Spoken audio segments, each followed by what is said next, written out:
Gente, Mauro Júnior aqui do canal Propagando o Amor de Deus, trazendo mais uma mensagem para a nossa reflexão no dia de hoje dentro da Palavra de Deus.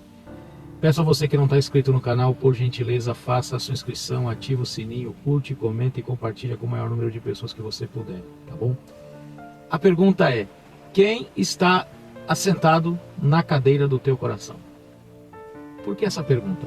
Ontem, numa conversa entre irmãos, um irmão com bastante conhecimento da Palavra de Deus, ele estava esclarecendo alguém sobre o que é a idolatria, né? E muitos pensam que idolatria é apenas prostrar-se perante imagens, mas na verdade a idolatria é tudo aquilo que ocupa o lugar que deveria ser de Deus.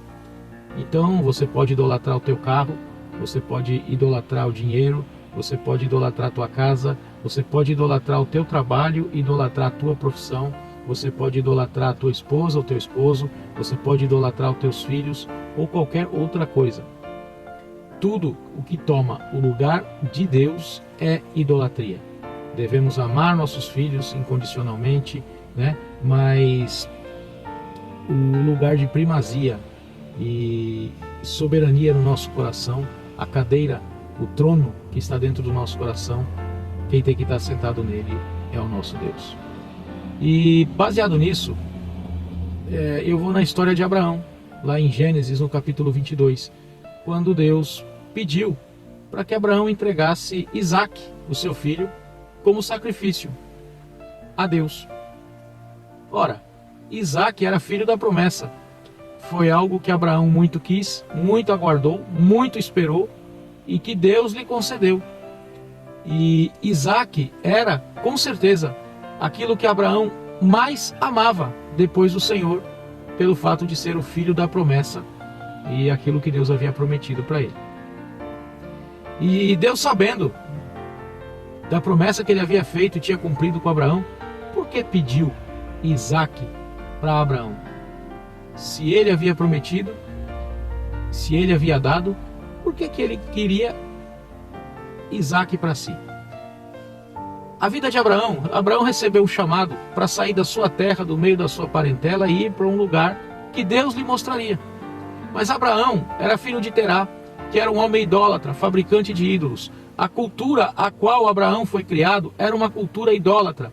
Então tinha muitas coisas no coração de Terá e de Abraão que ocupavam o lugar do Deus do céu e da terra. E essa cultura foi sendo retirada de Abraão à medida em que ele foi caminhando com o Senhor. Abraão creu quando recebeu o chamado, porque a palavra diz que para que ele saísse da sua terra e da sua parentela e fosse para uma terra que Deus lhe mostraria, e ele creu, porque ele obedeceu. Não totalmente, porque ele levou consigo Ló, levou também Terá, mas ao meio do caminho ele foi se separando e foi largando, né, das coisas que não eram para estar no coração dele mais. Houve um momento em que Terá morreu, depois ele teve que se separar de Ló, e aí sim ele começou a viver o propósito. E Abraão foi obedecendo a Deus e no caminho foi criando intimidade com Deus, se relacionando com Deus. Quando Deus cumpriu a promessa na vida de Abraão, Abraão se alegrou, se regozijou, mas Deus queria saber se o coração de Abraão, de fato, estava livre daquela idolatria. Quem é que se assentava no coração de Abraão agora? O trono do coração de Abraão, a cadeira do coração de Abraão. Quem é que estava sentado governando? Se era Isaque, o filho da promessa, que Abraão iria idolatrá-lo, ou se seria o Deus do céu e da terra. Então Deus pediu para Abraão que oferecesse Isaque em sacrifício, para Deus saber se realmente o coração de Abraão estava puro e limpo da idolatria, ou se Abraão ia colocar alguma dificuldade, como que dizendo assim, não vou dar meu filho em sacrifício. E Abraão se pôs a obedecer, e lá em Gênesis 22 nós sabemos a história, que ele foi e realmente Abraão ofereceu Isaque a Deus. É que Deus interviu na última hora e não permitiu que acontecesse, mas Abraão foi para fazer. Então ali Deus viu que na cadeira de Abraão, do coração de Abraão, quem estava sentado era o Senhor. E Abraão, então, que era um homem que se relacionava com Deus, foi crescendo de fé em fé, foi sendo liberto dos seus costumes, da sua idolatria, e viveu e levou uma vida entregue a Deus e por isso alcançou espaço na galeria dos heróis da fé e foi visto e chamado como amigo de Deus. Então é isso, que nós possamos refletir que quando a palavra de Deus fala entrega, isso eu falo para mim também, tem muitas coisas em muitos processos que nós passamos e nós ouvimos de Deus falar da entrega. A gente tem que entregar o nosso Isaac, entregar o nosso Isaac. Tem algo no nosso coração que está ocupando a cadeira que deveria ser do Senhor.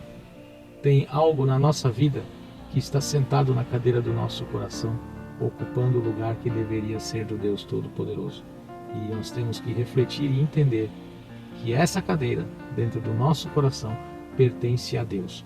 Então tudo aquilo que nós colocamos acima de Deus é idolatria. Já ouviu aquela frase que muitos falam? Eu não abro mão. Quando você não abre mão de algo, muitas vezes você está colocando isso à frente de Deus. Você entra numa discussão, eu não abro mão da minha razão, está aí a tua idolatria, é a tua razão. Eu não abro mão de fazer desse jeito, está aí a tua idolatria. Eu não aceito isso, pronto e acabou, está aí um sinal de idolatria, porque muitas vezes o próprio Deus nos coloca em situações que temos que mudar o nosso comportamento, mas não queremos abrir mão, porque esse comportamento, essa atitude, essa maneira de ser está sentada no trono que fica dentro do nosso coração, que deveria ser o trono do Espírito Santo em nós. Então aí está o quê? Idolatria. Então, refletindo nisso ontem, uma conversa entre irmãos, e eu coloquei no meu coração de transmitir isso aqui, para que a gente possa entender o que é idolatria e também entender que muitas vezes estamos passando processos que aos nossos olhos falamos, mas por que isso? É porque temos que entregar, tirar alguém da cadeira para que o Espírito Santo sente na cadeira do nosso coração e governe a nossa vida. Nada, nem ninguém, nem situação nenhuma pode estar no lugar que pertence ao Espírito Santo, tá bom? Deus abençoe você, sua casa, sua família. Até o próximo vídeo. Fique com Deus.